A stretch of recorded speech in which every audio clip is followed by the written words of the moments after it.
If you have imposter syndrome or question yourself, channel that. It will help you. You will read more, seek out advice, and humble yourself to situations that require humility to be conquered.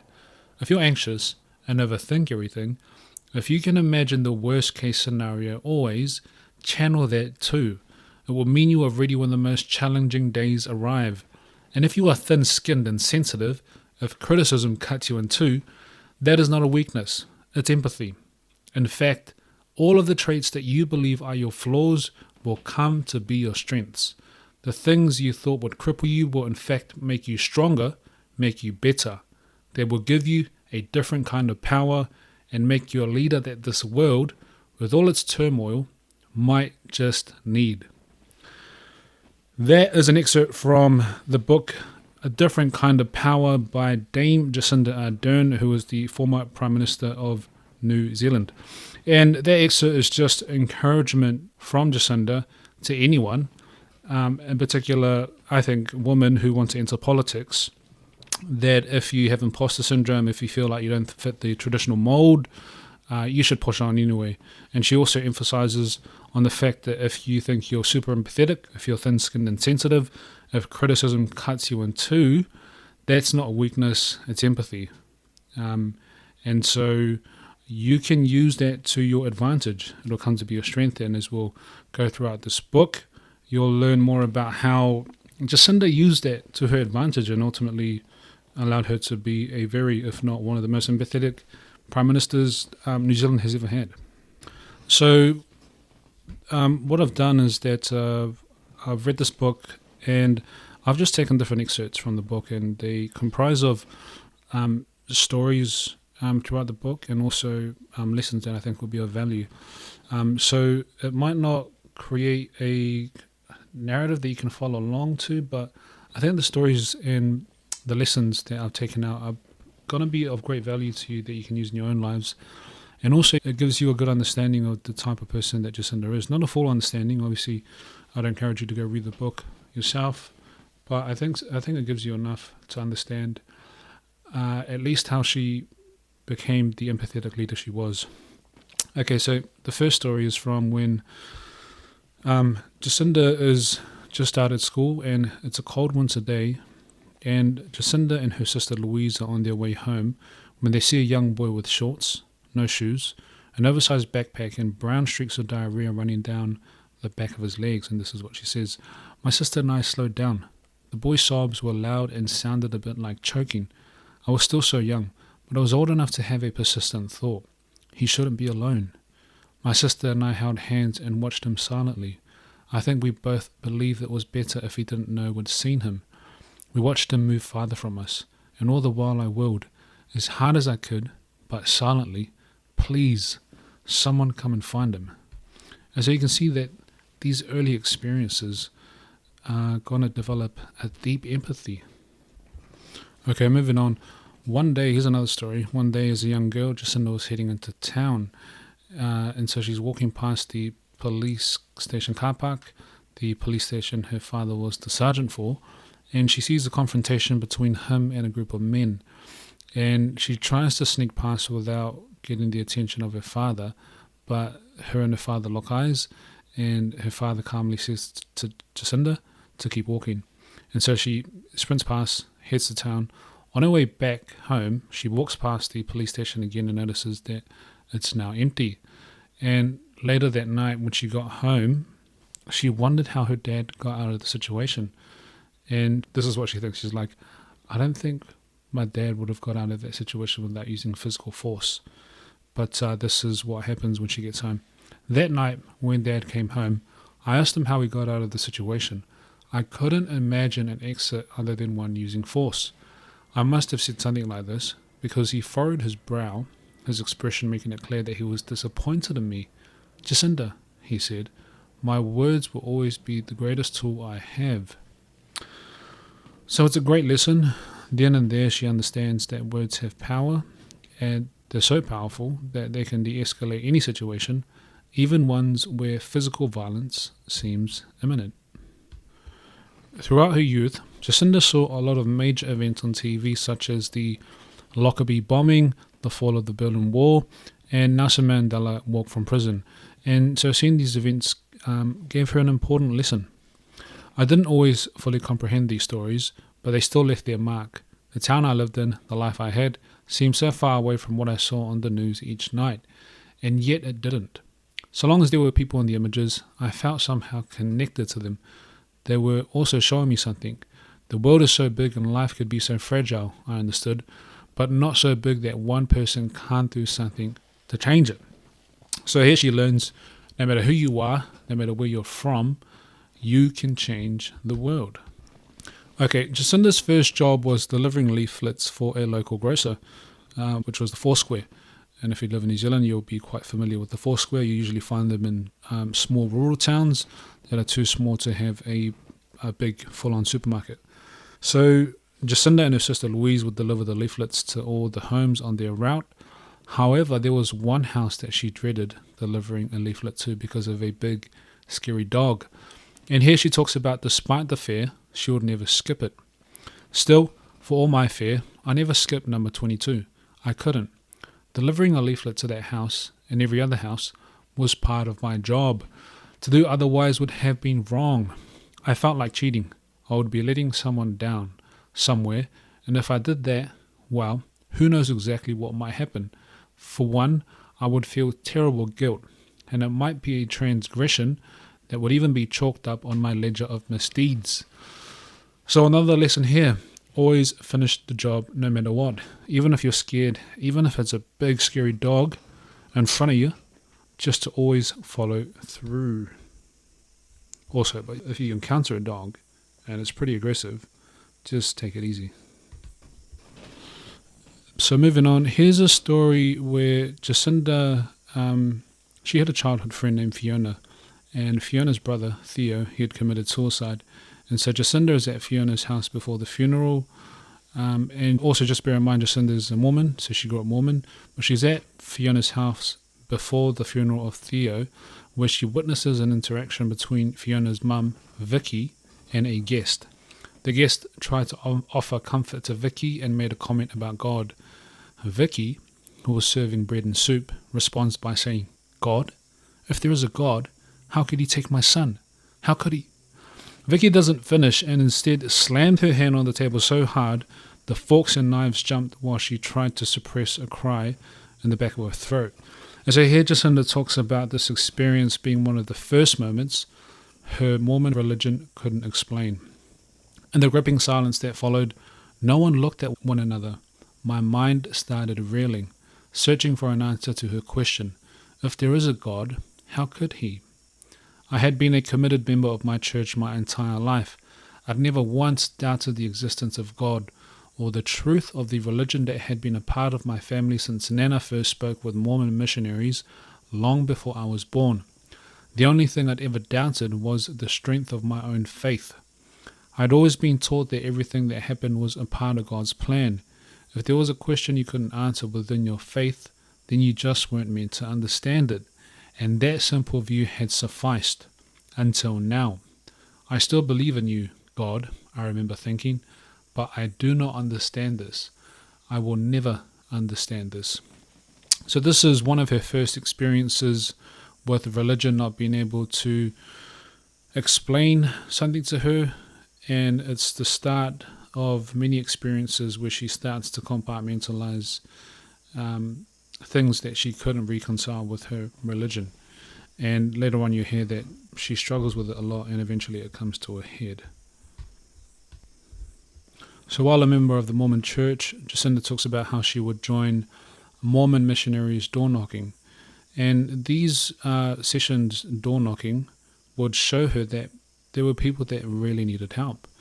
And Jacinda was willing and she was wanting to help. She just genuinely wanted to help people.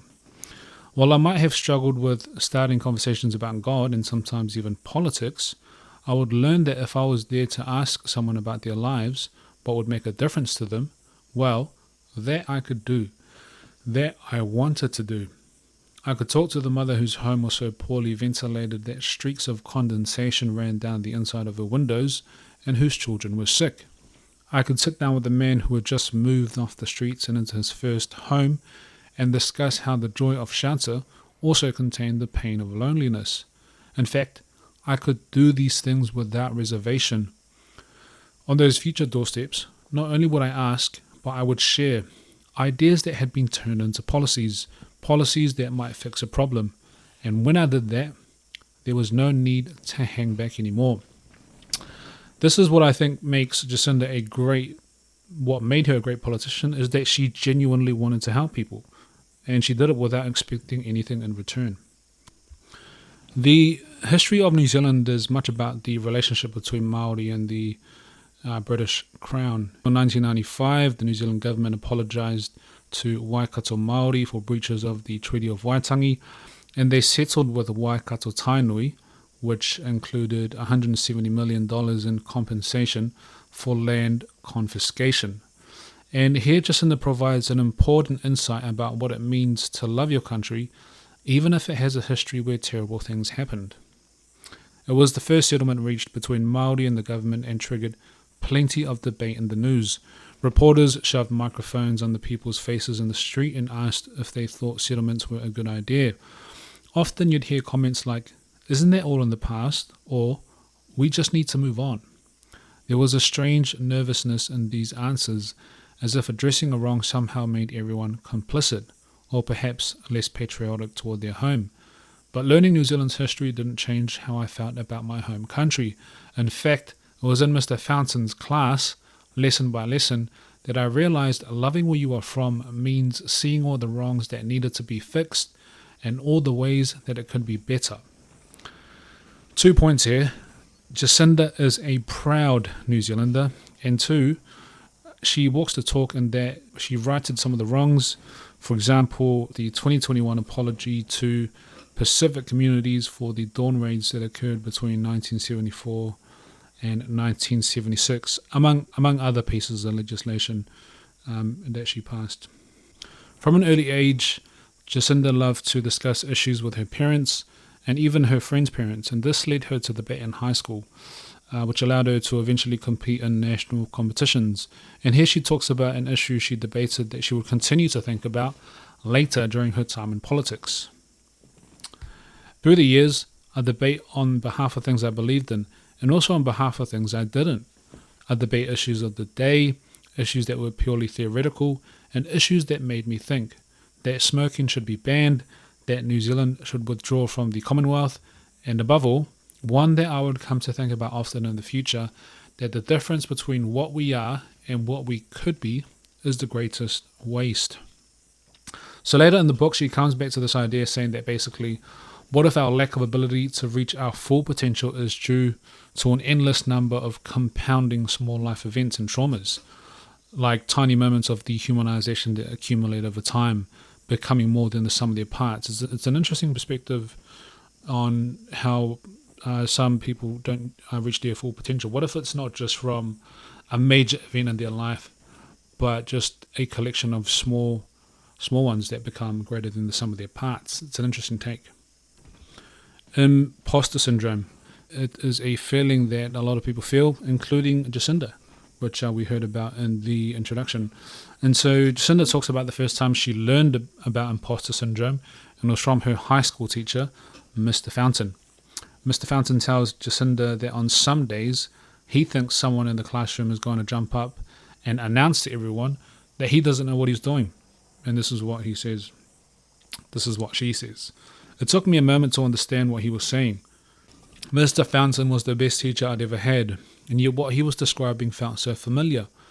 That's when Mr. Fountain used a phrase I would remember for the rest of my life. He said, "That feeling is called imposter syndrome." I took this in. Imposter syndrome. 2 words that felt like pieces of a puzzle clicking together. I immediately questioned why Mr. Fountain would ever suffer from a problem like this, but I wasn't ready to give myself that same grace. His worry was irrational, I thought. Mine was not. But still, there was so much comfort in this moment. If Mr. Fountain felt the way I did, if there were 2 of us, then other people probably felt it too. Probably many people did. After all, the phenomenon had a name. None of this would help me with my rolling stomach or my dry mouth, but it did help me to keep going. So the note I left myself is that a lot of people suffer from imposter syndrome, even great people who've achieved a lot of things like Jacinda. And so what these people do, however, is that they're aware of the feeling, but they don't succumb to it. They keep pushing forward. They keep moving forward. They just get on with it. Jacinda's second job is working at a fish and chip shop called the Golden Kiwi in Morrinsville, where she grew up, which is just outside of Hamilton. And during a shift, here's a story where a young man stole some cash from the till, but he eventually gets caught. And here Jacinda asks an interesting question, and she refers to this guy who stole the money as Hot Guy. And this is what she says. Hot Guy ended up going through a youth justice process. He paid back the money he stole at a rate of $5 a week, and he apologized to Carol and Grant for the theft. Carol and Grant owned the Golden Kiwi. That wasn't the end of it for me, though. I wondered about that night for months after. It wasn't the crime of the century, but still, did he think about it? Like really think about it before it happened? Why did he do it? Why would anyone? These were questions that I'd seen my dad confront. Now they nagged at me too. So here Jacinda's looking deeper into crime instead of just labeling people who commit them as criminals. And I think this links back to the idea that maybe some people who commit these crimes are a product of just small moments, small unfortunate traumas that have happened over time that put them in this position. Now, I'm not saying that's true for all crimes, but we understand her thought process here. Jacinda learns that her dad's dad isn't actually his biological father, but actually her dad's biological father is a man named Jim, a friend of her dad's dad. And here she learns an important lesson about families and about people. After learning about Nana and Jim, I'd been upset, angry even, on behalf of all the people I assumed had been hurt. My dad, my aunties and uncles, my grandfather, and that was before I even thought about what the church would say about it. But I saw now that I wasn't just upset for other people, I was upset about what it meant for me and for my memories. I wanted Nana to be the person I thought I'd known, and only that person. But once I learned about Jim, it felt as if my memory of her lay in pieces.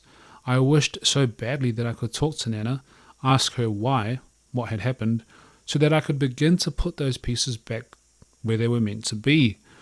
But now my hard questions had begun to soften. Many things that had once seemed black and white were blending into grey. People were complicated. Lives were complicated. Why wouldn't that be the case for my family too? People are complicated and families are even more complicated. Yes, I couldn't agree more. Jacinda was influenced a lot by her family, which led to where she went politically, I think. And here's a story where she's with her Auntie Marie and they're heading out to get people enrolled to vote. And she learns a valuable lesson about helping those who really need the help first. In every district, there are places that seem easier to campaign. Flat suburban streets where almost everyone has already enrolled and has a voting plan. But these were the places my Auntie Marie put at the bottom of her list. You go where people need the most help, she told me as we headed to Marfell to knock on doors for the first time together. As always, her blonde bouffant hair, makeup and clothes were impeccable. She marched confidently onto streets where nearly everyone lived in state housing to get them enrolled and ready to vote. Go to where people need the most help. This is an idea I think she takes with her to Parliament. For example, the Best Start tax credit, which would provide $60 to families after the birth of a child. So in New Zealand, during general and local elections, candidates will have signs promoting themselves, usually containing their image. And usually you'll see these signs defaced with the usual 2 circles in a curved rectangle. And this is what Jacinda says about that. One night we were sitting in the campaign's front room, chairs pulled up around a coffee table, running through an agenda of items. How are our stocks of signage looking, he asked. Good, said the person who kept an eye on the campaign placards featuring Harry's smiling face. Only a few needed replacing this week. It was a bad look if the candidate's image had been defaced, so a team of people phoned in any vandalism to the signs. The most common form of graffiti was a standard cock and balls. usually sitting squarely on the candidate's forehead. Some things are universal. And I can tell you without fail, ever since I recognized these signs, at every election, local and general, I've seen a cock and balls at least once on someone's election signs.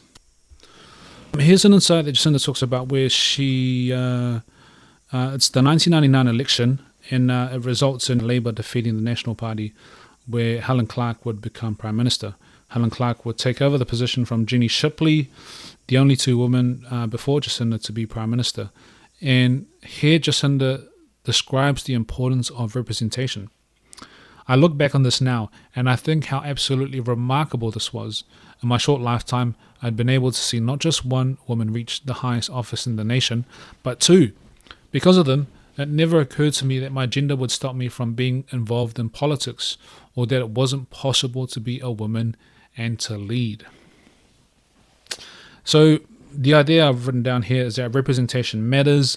It's easier to believe that you can do something if you see someone of the same gender, or someone of the same ethnic group, or someone of the same sexual orientation or religious background. Either or any of these characteristics, do it. Now, that's not a prerequisite for you to build a belief, but it really does help. The Mormon Church, as far as I know, does not accept homosexuality, and here Jacinda talks about how her university friend's mum, Paula, who was a lesbian, would remark or ask a question about Mormons and their view on homosexuality. Now, at this point, Jacinda was still a Mormon, but also she believed that same-sex couples deserved the same rights as heterosexual couples, and so every time Paula would say something about it, it would make Jacinda think about the obvious conflict. In these moments, Alex always snapped mum. Her mum dropped the subject then. Alex is her university friend. Her mum dropped the subject then, while I laughed awkwardly and asked about her latest embroidery. But the point had been made, and the questions hung there in my mind unanswered. So this is another instance of her Mormon beliefs being challenged. There's a lot of things she believes that are also in conflict with the theology of the Mormon Church, and so it's starting to take a toll. She's not able to resolve these conflicts. And that conflict continues for a while, and so while she's at university, Jacinda talks about how she compartmentalized everything in a metaphorical box of what she believed that was in conflict with Mormon theology, for example, homosexuality. And she talks about how that compartmentalization starts to take a toll. With all this activity and all these new Mormon friends, I kept expecting to feel content, or to have some kind of confirmation that I was on the right path. I was doing all the things I was meant to be doing. I had a job, I was studying, and I went to church.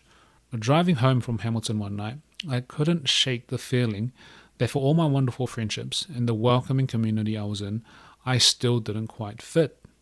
And so long as I kept some of the things I believed in one box and my religion in the other, perhaps I would keep feeling that way. So she knows that she couldn't live a life as a Mormon while also having beliefs in conflict with the Mormon Church forever. And we'll hear later as all this comes to a head, she just realizes that she leaves all these beliefs in one box and hoping that she could reconcile it at a later point, but realizes that it was not possible. She was going to choose one or the other. And so not being able to reconcile and just still compartmentalizing everything, she faces pressure. There's one point where she is working for a Labour MP by the name of Harry Dunhoven. And so during a conversation with Harry about the campaign for the Civil Unions Bill, which was a bill that would give same-sex couples legal recognition, Harry asks Jacinda how she could be in favour as a member of the Mormon Church. Like, how can you be in favour when theology does not accept homosexuality? And this is what she says: I could feel my face flushing hot, and to Harry, I probably seemed angry. I just am, I said, my voice tight. Looking back, I think I was embarrassed. I had kept the dilemma between my faith and my personal values pressed down so tightly that I had no idea how to talk about it. To myself, let alone to my boss. Keeping everything boxed away hadn't been that hard. My church was in so many ways loving and kind, focused on service and charity, and filled with some of the most compassionate, altruistic people I'd ever met. I'd never once heard anyone preach from the pulpit that anyone was evil, let alone for their sexuality. And yet what Harry was saying was right. My church's theology said that homosexuality was wrong, a challenge to be overcome. And yet by campaigning for civil unions, I was finally saying clearly and decisively that I disagreed. And so, difficult situation she is in. She's starting to walk the talk, in that she believes in things that are in conflict with her Mormon religion, and we start to see her slowly distance herself and eventually stop being a Mormon. You ever at work and your manager or supervisor is explaining to you a task you need to complete, and you're just frantically writing down everything, pretending you know exactly what to do and nodding along, when in actuality you're going to figure out immediately afterwards? Yeah, same here. And Jacinda talks about a similar experience. Early on, Heather called me into the office to assist her. I don't even remember what it was about, just that I took furious notes, trying desperately to get down every bit of information and deliberately nodding along to prove just how well I was following what Heather was saying. At one point, Heather paused. When I looked up, she was staring at me, unblinking. Do you understand what I've just asked you? She began. Or will you leave this office and spend the next 30 minutes trying to figure it out? I swallowed. The second one. Heather sighed, exasperated, and began explaining the task again, but with a faint smile. I could tell she at least appreciated my honesty. I've experienced that so many times, and I think it serves you well just to pretend in the moment that you know exactly what you're doing, but never have I been asked if I understand. I just sort of pretend I know and just figure it out afterwards. So as we've heard, Jacinda is now having trouble compartmentalizing what she believes in versus what her Mormon faith says is wrong. And so the conflicts finally come to a head, and she talks about the moment she knew she would finally stop going. By this point, she's working for Helen Clark. Helen Clark is Prime Minister, and she goes to see a movie about a closeted gay man on a Mormon mission who falls for an openly gay neighbor. And so for this, he's rejected by his family and he's sent to conversion therapy. And so during and after the movie, Jacinda's sobbing and crying, and she talks about finally accepting what she had been ignoring for a long time. And this is what she says. I wanted so badly for someone to tell me what to do, but no one could. Instead, I finally accepted consciously what had been happening unconsciously for a long time. I had left the church. I had left something that felt like home, something that had been so much a part of me that it was almost impossible to imagine what would be left in its place. Who was I if I wasn't Mormon? How could I tell where the faith I'd grown up with and the values of my gut began and ended?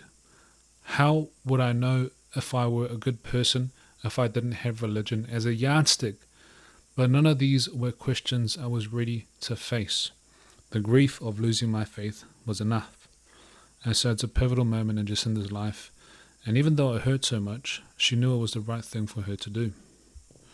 Now, when Jacinda became an MP, she talks about one of her first experiences speaking in Parliament, and she's being heckled and what that felt like.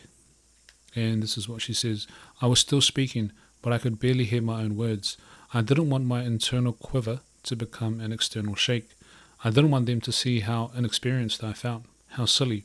So I masked my shame with volume, speaking louder and louder, as if the loudness of my voice would substitute for the strength I did not feel. Then I returned to my own seat, internally castigating myself, my dad's words ringing in my ears.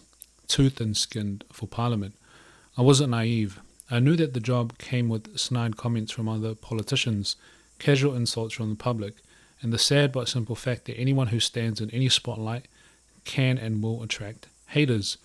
I knew these things came with the territory, but now I was learning firsthand how it felt, and it felt brutal. So the note I left myself is that you got to have your wits about you as a politician, because other politicians are ready to jump on any mistake that you make, and also you've got to deal with comments and criticism from the public as well.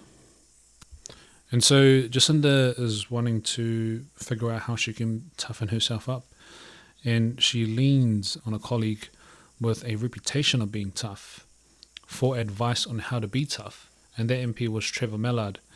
And so she's walking along in Parliament down the hallway, I think, and she asks Trevor Mallard how she could toughen herself up, and this is what he says. Trevor glanced away for a moment. Then he leaned in. In a quiet, clear voice, he said, "Promise me you won't try to toughen up, Jacinda. You feel things because you have empathy and because you care. The moment you change that is the moment you'll stop being good at your job." And with that, Trevor gave me a reassuring smile and strode off down the hall. So here she learns that being sensitive means you care about people, which means you should never try to suppress it. Again, if you feel empathy is a weakness, it's not. It's actually a strength. Being useful doesn't mean completing a big project that would help a lot of people, or passing a big piece of legislation, or just doing something big that would benefit a lot of people. It could also be a collection of tiny things, and this is what Jacinda describes here. Early on, I met a grandmother raising her grandchild who had shaken baby syndrome. Music therapy helped, but the government had cut her funding for it. I was able to help get it reinstated. Then there was the business owner who explained that a quirk of New Zealand law meant that when they added a New Zealand censorship rating to a DVD or CD, they had to put it beneath the clear wrapper and not on top of it. This meant it cost extra time and money to reseal the packages. I was able to get the law changed to fix it. It was so small, so bureaucratic, but it helped someone. There was always some tiny thing you could do for people, and the tiny things added up to a feeling of usefulness. And more often than not, that was enough to carry you forward, to keep you going, even on the hardest days. So again, being useful doesn't mean completing something big. You can feel useful by doing a lot of small things. Jacinda talks about how she ran into a childhood friend on Key Road in Auckland, and her childhood friend is Walter. Walter, who was walking along on Key Road, dressed as a glamorous drag queen, notices Jacinda walking along and rushes over. And so they hug and they catch up, and here she describes an important insight about identity. In a flash, it was suddenly so obvious. Walter, my sweet woman friend from Murupara, the gentle child who'd collected perfume cards all those years ago, who'd played the wolf in our church production of Little Red Riding Hood. Walter, who joined me as we dressed up together for Smurfs for school, but was so desperate to be Smurfette that we traded, so I went to school that day as Papa Smurf. Of course, Walter. We laughed and hugged, and in those few short moments it felt as though more than 25 years hadn't passed. There were so many questions I wanted to ask, but time didn't allow.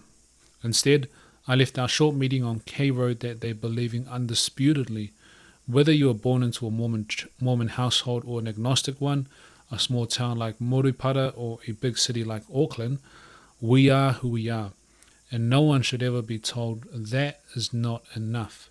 Not Grant, not Walter, not anyone, not ever. And here she references Grant because during an attempt to become leader of the Labour Party, there were questions around his sexuality.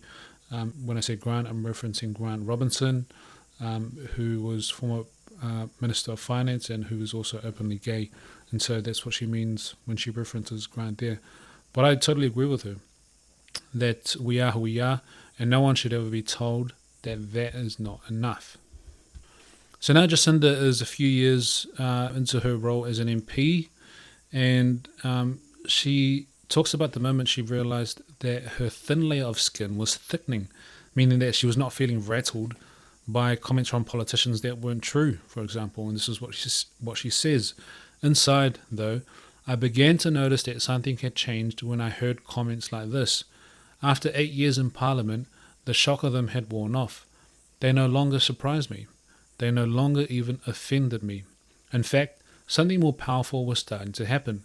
Hearing others insult me had begun to act as antidote to my imposter syndrome. Did I still doubt myself? Absolutely. But my own doubt was one thing. Hearing it publicly from others was something else entirely. I could feel how wrong their words were, in a way I'd never been able to when the doubts came from within me.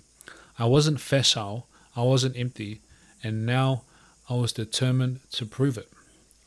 So for years, for so long, her mind had told her that she wasn't fit for Parliament, she was thin-skinned, and now she found evidence of the opposite.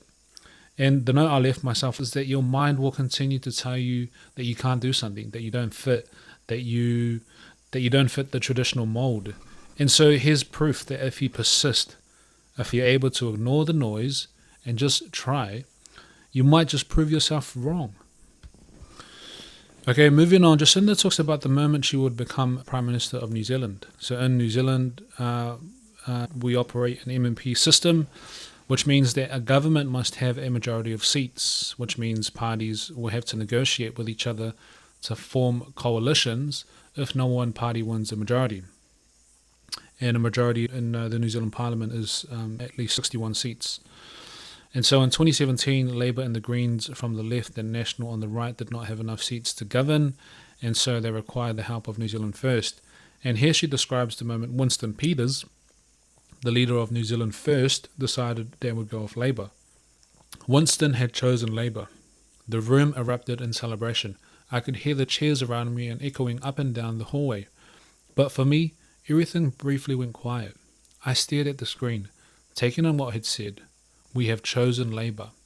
I was meant to save the furniture, to spare the party from a crushing defeat. I had felt so responsible for my colleagues, our staff, but most of all, for the people who needed us to win. But now it was as if a lid had been lifted. All the pressure, the worry, and fear were rushing out of my body. What was left felt like relief and pure joy. We did it. I did it. I would be Prime Minister of New Zealand. So from someone who doubted herself for so long, someone who thought she was too thin-skinned, where only weeks earlier she had become the leader of the Labour Party when Andrew Little stepped down, and even when Andrew Little was leader, the polls were showing that they were going to be facing a crushing defeat. She went through all of that, and then she becomes Prime Minister. Ladies and gentlemen, you can do whatever you put your mind to. So now Jacinda's Prime Minister of New Zealand, and she's also pregnant, and she starts to experience morning sickness, and here she provides an insight into how she dealt with it. Did I let on that I was sick? Of course not. Did I let the morning sickness slow me down? Absolutely not. I did what countless women do every day, and what women throughout history have always done. Tucked away whatever was going on for me privately and got on with it. I compartmentalized as if it were an Olympic sport, holding meeting after meeting, stayed focused, and revealed nothing. What a mindset as a Prime Minister, and you're also pregnant, and that you're facing so much pressure, you're just going to be like, I'm just not going to show it. And she also provides perspective on what women do every day. They just tuck away whatever's going on and they just get on with it. So now that Jacinda is Prime Minister, she describes meeting Shinzo Abe for the first time. And Shinzo Abe was the Prime Minister of Japan. So she's at APEC and she's meeting Shinzo regarding the CPTPP, which is a free trade agreement between 12 countries, including New Zealand and Japan.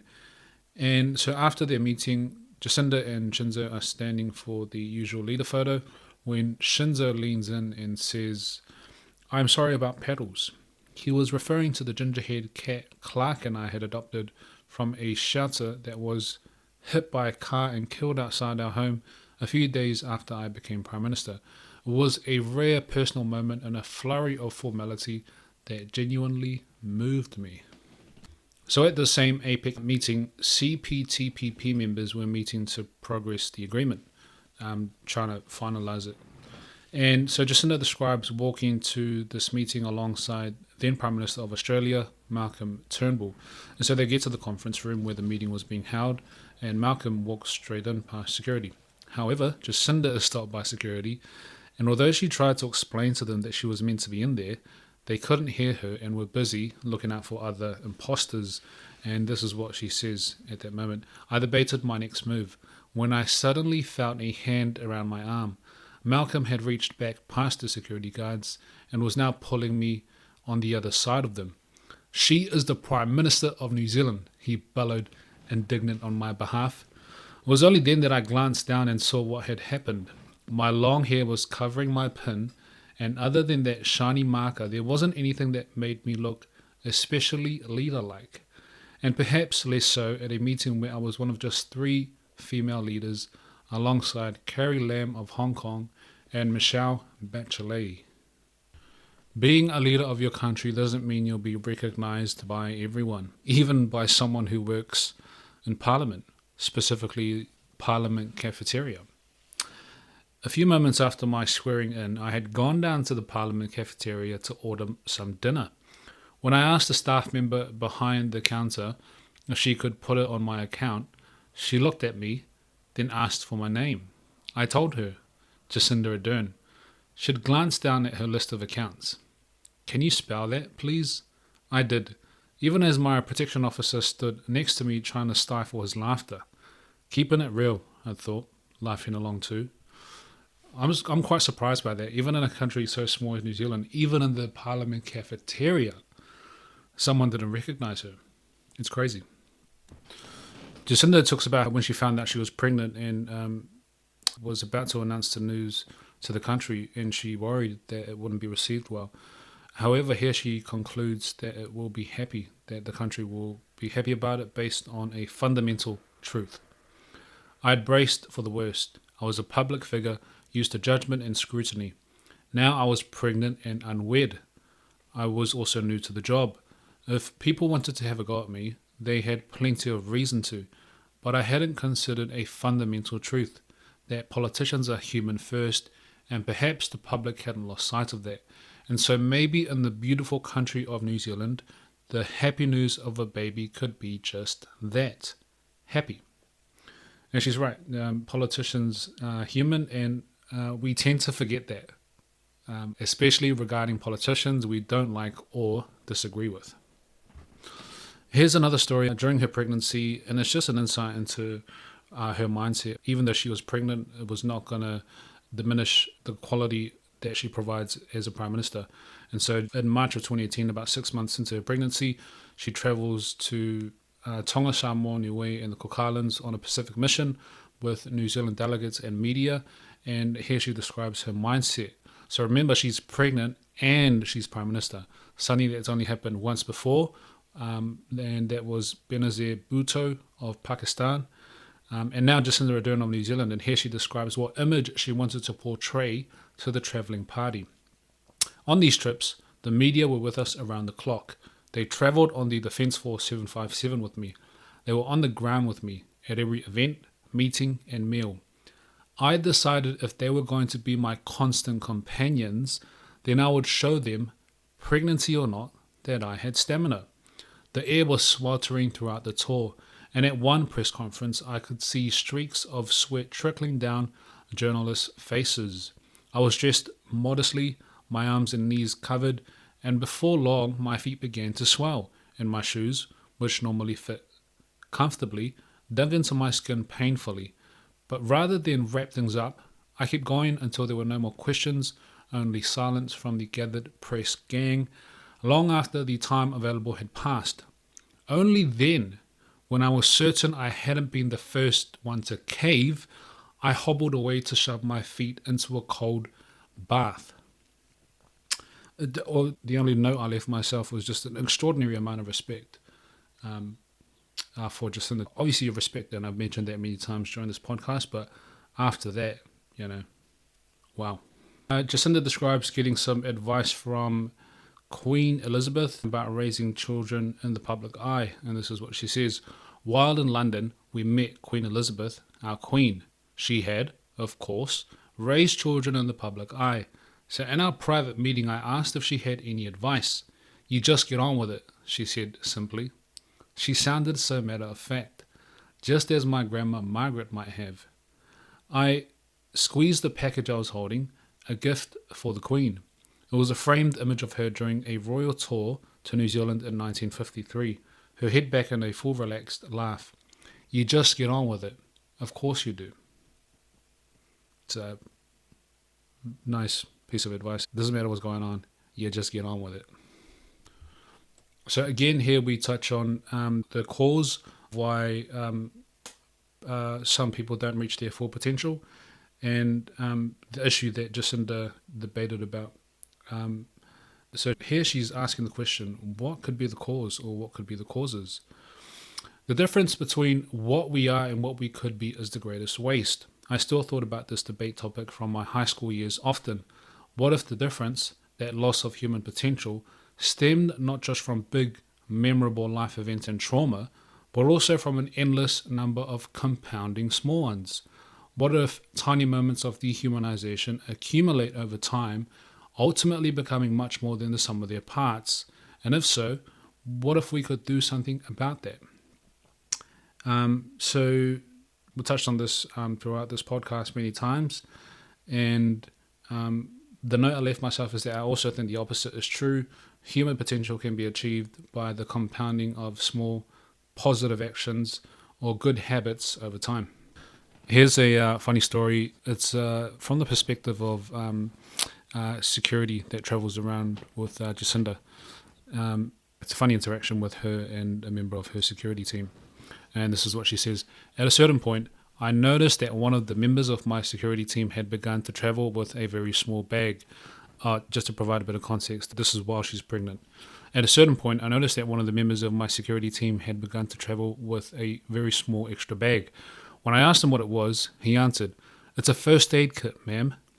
In case I go into labor," I joked. When he didn't laugh along with me, I realized that's exactly what it was. "What have you got in there?" I asked, still chuckling. "Towels in a kettle?" He didn't even crack a smile. What I thought was an unlikely scenario was something he'd likely done extra training for, and was apparently no laughing matter. Okay, moving on, we're almost there. There's a famous photo of Jacinda and her daughter Neve on the floor of the UN General Assembly that marked the first time a sitting leader had brought their child to the UN General Assembly floor. Now, although this moment is applauded and positively recognized, Jacinda worried that the photo would be something for people to point at and say that women should never complain about how much they have to do at any given moment, because look at Jacinda, she's doing it all. And this is what she says. I worried that this photo could become a banner for women doing it all, or some kind of proof point that women should never complain about how much they have on their plate, because, look, here's a woman running a country and being a mother.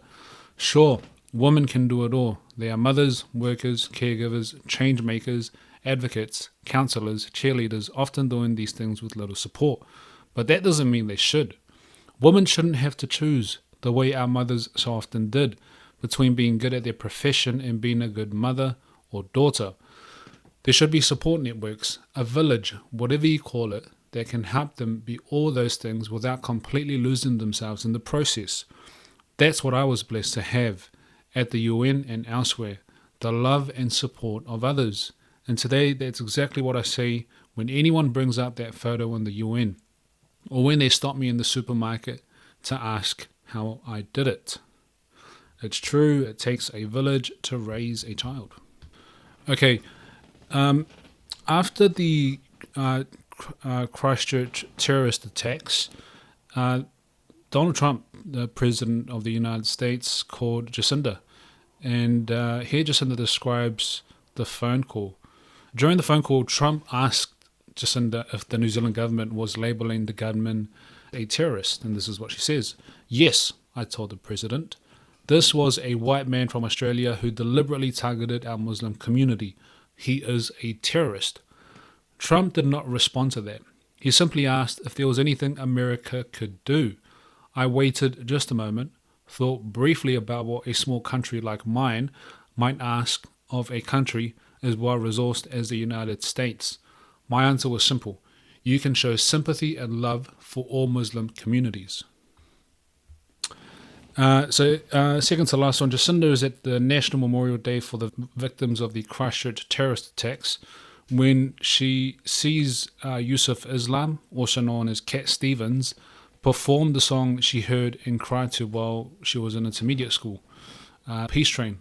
I listened to it myself, and it's a pretty cool song. And so Jacinda here talks about how we should respond to a world that contains so much hate. How do we respond? How should we respond to a world that contains so much hate? And this is what she says.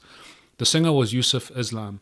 The man once known as Cat Stevens in the song Peace Train was the one I had first heard almost 30 years before as I sat cross-legged on the floor at intermediate school. Tears had streamed down my face that day. They did now too. So much about the world had changed since I had first heard that song. I too had changed. I had seen more and begun to understand just how cruel and dark the world could be. And yet sitting there, I was just as committed to a world in which we took care of one another. I believe that when faced with a choice between hatred and hope, you must choose hope every time. And the note I left myself is that it would be so easy to be pessimistic about the world. As a world leader, you'd encounter so many stories and tragedies stemming from hate that one would naturally believe that unity, coming together, was a long way away, not in our lifetime. And here she says, in a world full of hate, you should choose hope every single time. And I just want to finish off with an excerpt from Jacinda's valedictory speech. Valedictory? I'm not sure pronouncing it, but her final speech in Parliament. An excerpt from it that I think is similar to what I said in the introduction. It's encouragement. And I think this part is particularly aimed for women who want to pursue a career in politics. And this is what she says. Now, I cannot determine what will define my time in this place, but I do hope I've demonstrated something else entirely. That you can be anxious, sensitive, kind, wear your heart on your sleeve. You can be a mother or not. You can be an ex-Mormon or not. You can be a nerd, a crier, a hugger. You can be all these things. And not only can you be here, you can lead just like